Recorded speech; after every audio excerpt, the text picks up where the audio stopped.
Ohio's bars and restaurants are being unfairly portrayed as problem locations during this pandemic, with Governor DeWine claiming that they are not safe places to be after 10 p.m. without providing any evidence to prove that that is the case. J.W. Dink's in Millville, Ohio is a family-owned bar that is suffering because of the overbearing government regulations. The owners have done everything that they can to keep their staff employed through this, but they are fearful that their business may not be able to survive much longer unless things change very quickly. Hello everyone, this is Aaron from Ohio Bar Hop. Yesterday I visited a bar in Millville, Ohio to share their story about how the current regulations in the service industry are affecting their business. Now normally, if you've seen some of my videos, I do an introduction outside the bar. I talk about their business a little bit, and then we go inside and actually meet them and do an interview inside. This is a little different today because this story really hit home with me, and I think it is a story that really depicts the devastation and destruction that is happening to this industry across the state. I shot a normal intro to this video yesterday when I was down at their bar, and going back and looking at it, it just does not do them justice. So here I am, and I'm going to tell you a little story about a bar down in Millville, Ohio that is a classic example of what is happening across our state. I met with Becky and Greg yesterday. They are owners of J.W. Dink Saloon in Millville. And Becky has worked at this bar for over 30 years. She's been an owner with her husband of this bar for over 20 years. They're coming into the part of their life now where they want to retire. And they had a bright future ahead of them. They had money saved up for retirement, and they put the bar on the market for sale so they could use that money towards their retirement too. And the events that have happened in this year have devastated them so much, and it breaks my heart. It absolutely breaks my heart to see what is happening here. And I want you to hear their story. I want you to hear what has happened to them from their own mouths. I talked to Becky, and I talked to her about what they have done to try to protect and save this business. And here's something you're not hearing about from a lot of people. Bar and restaurant owners care tremendously about other people, and they care tremendously about their staffs. The sacrifices that this couple has made for their staff to make sure that their staff remains employed is absolutely incredible. And it's very sad at the same time for what they've had to gone through. But I want you to hear their story. People in this industry have been mischaracterized by the governor and by the media, that we are the problem when it comes to the spread of coronavirus. That is absolutely not the case. Every bar I've gone to has done everything above and beyond what they can possibly do to protect people. In every single bar I go to and I talk to staff and owners, they care about the people that come into their business. So this is important. And so many people are commenting and talking about, well, profits over people, these greedy bar owners, all they want to do is make money at the expense of people's health and the expense of other people. That is a flat out lie. And this couple that owns this bar, J.W. Dink's in Millville, Ohio, is the perfect example of the selflessness that exists in our industry. And I want you to hear the story. So let's go over to J.W. Dink's now, and I want you to meet Becky. Okay, we are here with Becky today, and we are at J.W. Dink Saloon in Millville, Ohio. How are you doing? I'm great. How are you? Good. It's good to be here. You've got a lovely bar here. Can you tell me a little bit about the history of this bar? Well, it's been in my family for 32 years. It's been a bar in this location since 1952. We are the 7th owners. My sister previously owned it for 11 years. And my husband and I bought it in 2000, February 2000. And you worked here before you bought it, correct? I did. How long have you been working at this bar? 32 years. That's amazing. Yeah. That's absolutely amazing. And what is the bar named after? The bar is named after my father-in-law, J.W., and my father, Dink. Okay. And they both worked for the railroad. That's awesome. So tell me a little bit about what has been happening here at your bar with the 10 p.m. closure. How has that affected your business? Business is off drastically, more than 50%, closer to 60. And we have our regular day crowd that comes, thankfully, to support us. We're closing early, even though we have to, are supposed to close at 10. Sometimes we close at 8 o'clock. So slow. You're actually closing up even earlier because you don't have enough crowd here because the people aren't coming out? That's correct. Okay. And you were telling me earlier that you did a lot of entertainment here, like on Thursday through Saturday. You did karaoke and you've had some bands here in the past. What's happened to all that? Honestly, we can't afford them. We're not sure if people come out earlier. That's not normal. Most of our crowd comes in at 10 o'clock at night, the younger crowd. Entertainment at this point is no longer an option. We're just hoping that people will walk in the door and come and visit us during the hours that we're open now. If they don't, we have to close down early. How many staff members do you have on board with you? I have 6. And you said one is still on unemployment? One is still, he's our entertainer. Okay.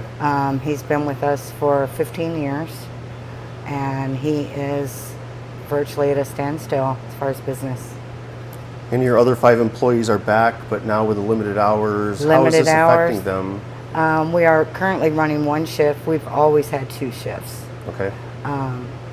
When we're not making money, they're not making money, and they have hung in there with us. We're so thankful to have the members that we have on our staff. They're awesome. I just hope that we can keep them in some hours. Right. Now you've had to stick some of your own money in just to keep the business going right now. Can you tell me a little bit about what you've had to do? I did. When the first shutdown started, I had to cash in my IRA just to keep the doors open. And we're still scrounging. I'm on unemployment, drawing less than $200 a week. And that's how we're living. So your life savings that you've built up for your retirement, you've had to cash in to help this business just stay afloat through this. I did. Wow. And currently you're open 6 days a week, correct? You said 1 shift? Yes. 3 to 11? Yes. Okay. And you do serve food? We do serve food, mostly sandwiches, appetizers, that kind of thing. And you have a big event every week with food that you do. Can you tell us a little bit about that? We do. We have chicken wings on Thursday night. They're fresh wings. I am the 3rd owner to provide this on Thursdays. We do anywhere from 80 to 100 pounds of chicken wings. Wow. It's the same recipe. Over 42 years we've been serving chicken wings on Thursday. And you said the only time you've had to stop that was when? The only time we stopped serving wings was during the shutdown. Okay. So you've had a long history of that. That's a big thing here. It is. Because you serve food, the governor in his order has allowed restaurants and bars to do carry-out service with drinks to go with food. Has that helped you at all? Not at all. No. We've never had a violation on our liquor license in all the years we've been here. I do not believe it's a good idea to serve customers a sandwich and send them out with drinks. That's not why we're here. I've always been against that. We do have carry-out, but it's a small percentage of our business, hardly any. And it's not a carry-out business. We want customers to come in, have fun, feel safe, and enjoy themselves.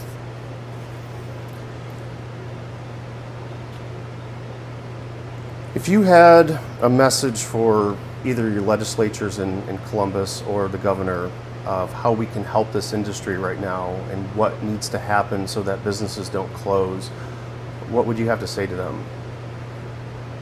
I would say that we've been here longer than Mike DeWine has been in office of any kind. We're not asking for anything special. We are just wanting to run our business the way we always have. That's all. Nothing special, no special treatment, just to get out of our way and let us conduct our business. If things don't change, what are things looking like for your business here? Things are grim. If things don't change, we probably won't be here anymore. How soon do you think that might happen if things don't change? Maybe a month, 6 weeks, So we're talking short term here. short term. It's for real, and it's coming if things don't change. And in the past, you guys have been wonderful to the community. It sounds like when I was talking to you, you've helped a lot of people in the community. You've raised money for other people.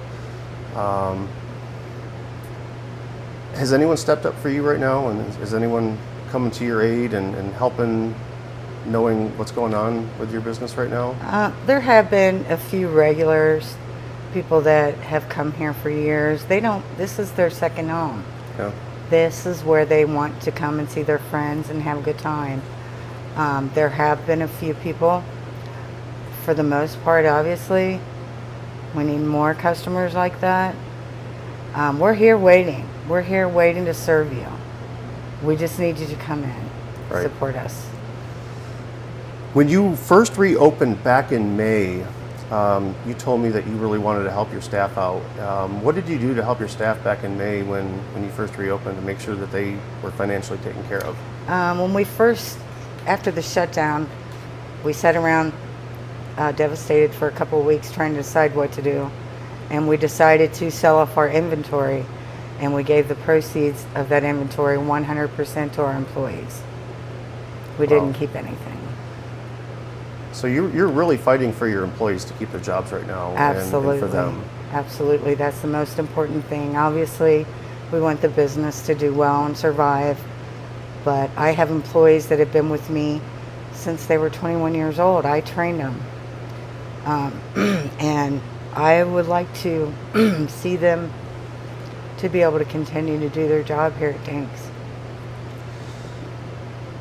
And you had the business up for sale because you're looking to move on to another chapter in your life, and you had a deal in place before this whole shutdown happened, and then the sale fell through. Is that correct? That's correct. We had a closing date of April 30th after we finally made the decision to sell the bar, and the bar was shut down on the 15th of March, and we haven't heard from those buyers again.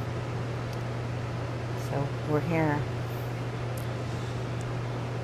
Well, I'm going to continue to fight this fight on our behalf the best I can.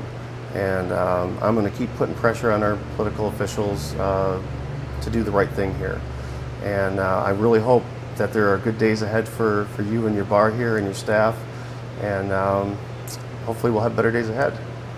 Thanks for your help. We appreciate it. Thank you, and thanks for sitting down with us today. No problem. Thanks. All right, everyone. What you guys just heard and saw is a story that's playing out across Ohio right now. Small business owners are in absolute jeopardy right now of losing their businesses, and as much as they're trying to protect their employees, most likely we're going to be facing tens of thousands, if not hundreds of thousands of more service industry employees put back on unemployment again permanently because of the heavy-handed restrictions that Governor DeWine is putting down on us. We don't have months here. We don't have a long time to fix this. We need to fix this right now. We have to start putting pressure on our elected officials.